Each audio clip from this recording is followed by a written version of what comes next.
আসসালামু আলাইকুম ভিউয়ার্স, আজকে আপনাদের জন্য নিয়ে এসেছি একটি দারুণ স্বাদের পায়েস রেসিপি। শীতের নতুন খেজুরের গুড়ের পাটালি দিয়ে তৈরি এই পায়েসটি খেতে কিন্তু অনেক মজার হয়। বিয়েবাড়ি, জন্মদিন বা অন্য যে কোনো অনুষ্ঠানে পায়েস না হলেই যেন চলে না। আর আমার এই পায়েসের রেসিপিটি ফলো করে তৈরি করে ফেলুন সেই দারুণ স্বাদের পায়েস। চলুন তাহলে রেসিপিটি দেখে নেওয়া যাক। একটি মগে পোলাওর চাল নিয়ে নিচ্ছি। 300 গ্রাম পরিমাণে পোলাওর চাল নিয়ে নিলাম।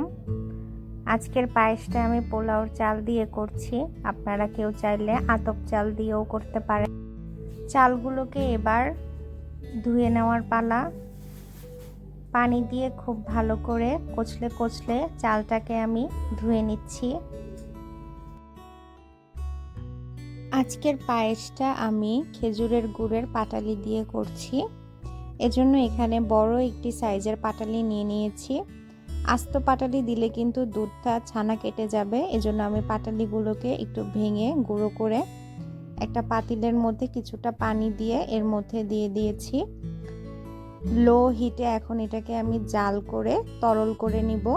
পায়েস তৈরির জন্য এখানে একটি মাঝারো সাইজের নারিকেল অর্ধেকটা নিয়েছি। চালগুলোকে ভালো করে ধুয়ে আমি চুলায় বসিয়ে দিলাম। চালটাকে প্রথমে 1 চা চামচ লবণ দিয়ে সিদ্ধ করে নিব। চুলার জালটা মাঝারিতে আঁচে রেখে এর মধ্যে দিয়ে দিচ্ছি 2টি তেজপাতা, দারুচিনি 3 থেকে 4 টুকরা এবং এলাচ দিয়ে দিলাম 4টা। মাঝারি আঁচে আমি এখন এটাকে নাড়তে থাকবো। চালটা 50% সিদ্ধ হওয়া পর্যন্ত আমি নাড়তে থাকবো।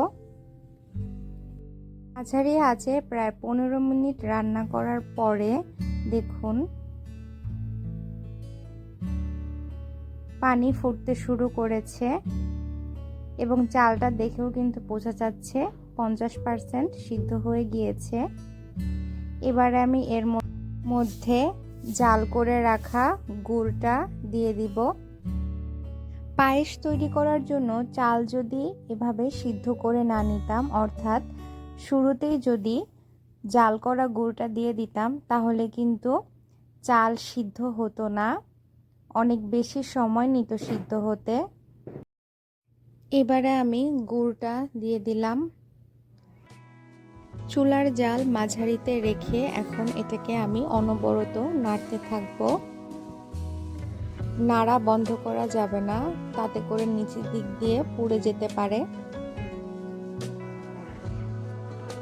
পায়েসটা 80% সিদ্ধ হওয়া পর্যন্ত আমি এখন এভাবে করে নাড়তে থাকব। মাঝারি আঁচে 10 থেকে 12 মিনিট জাল করে নেওয়ার পরে দেখুন পায়েসটা কিন্তু সিদ্ধ হয়ে অনেকটাই ঘন হয়ে এসেছে।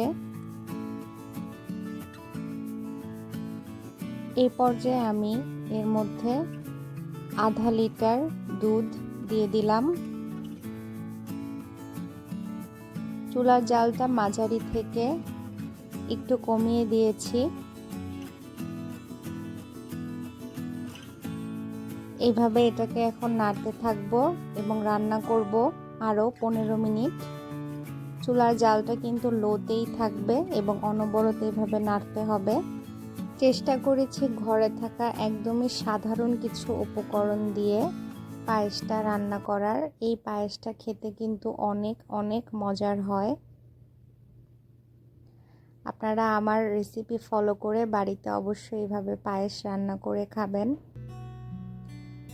প্রায় 15 মিনিট লো হিটে জাল করার পরে দেখুন আমার পায়েসটা কিন্তু একদমই হয়ে এসেছে। আমি এবারে এর মধ্যে নারিকেল কোরানো অ্যাড করে দিলাম। নারিকেলটা দেওয়ার পরে আমি লো হিটে আরও 5 মিনিট পায়েসটাকে নেড়েচেড়ে রান্না করে নিব। 5 মিনিট রান্না করার পর আমি এখন পায়েসটাকে চুলা থেকে নামিয়ে পরিবেশন করছি। পায়েসের ওপর দিয়ে আমি কিছু ভাজা বাদাম ছিটিয়ে দিব। এজন্য আমি এখানে বাদাম ভালো করে ভেজে খোসা ছাড়িয়ে নিয়েছি। এগুলোকে এখন পায়েসের উপরে দিয়ে দিচ্ছি।